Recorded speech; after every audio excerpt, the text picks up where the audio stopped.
ইতিমধ্যে গত বেশ কয়েক মাস ধরে বিএনপির বিরুদ্ধে অনেক আলোচনা এসেছে চাঁদাবাজি নিয়ে।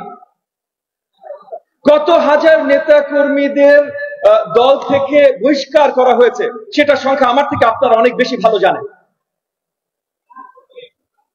সোশ্যাল মিডিয়াতে আমরা দেখছি অন্য রাজনৈতিক দল বা অন্যরা আলোচনা তুলছে যে বিএনপির এত নেতা কর্মী চাঁদাবাজি করে।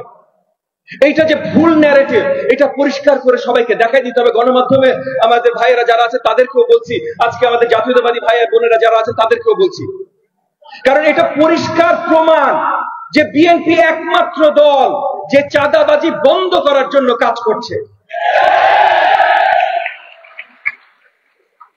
অন্য কোন দলে কোনদিনও শুনেছেন চাঁদাবাজি ধরা পড়েছে বলে তারা দল থেকে বহিষ্কার করেছে? আজকে এই যে নতুন দল এনসিপি তরুণরা, তাদের থেকে আমাদের অনেক স্বপ্ন ছিল, তাদেরকেও চাঁদাবাজির জন্য বহিষ্কার হয়েছে। আরে তাদের কথা তো বাদ দেন, অন্তর্বর্তীকালীন সরকারে যারা বা যাদের পিএসরা, তাদের যাদের সেক্রেটারিরা চাঁদাবাজির জন্য ধরা পড়েছে, তারা কেউ সরকার থেকে বহিষ্কার হয়েছে?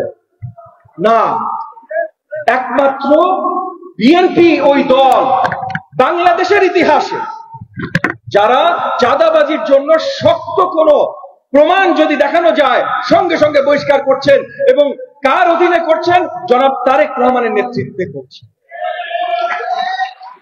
জনাব তারেক রহমান সহ আপনারা সবাই একটা উদাহরণ সৃষ্টি করছেন যে আপনারা আগামীতে চাঁদাবাজি মেনে নেবেন না। এইটার জন্য ভাই আপনাদের সবাইকে আমি একটা করতালি দিতে চাই, আপনারা যদি আমাকে জয়েন করতে চান।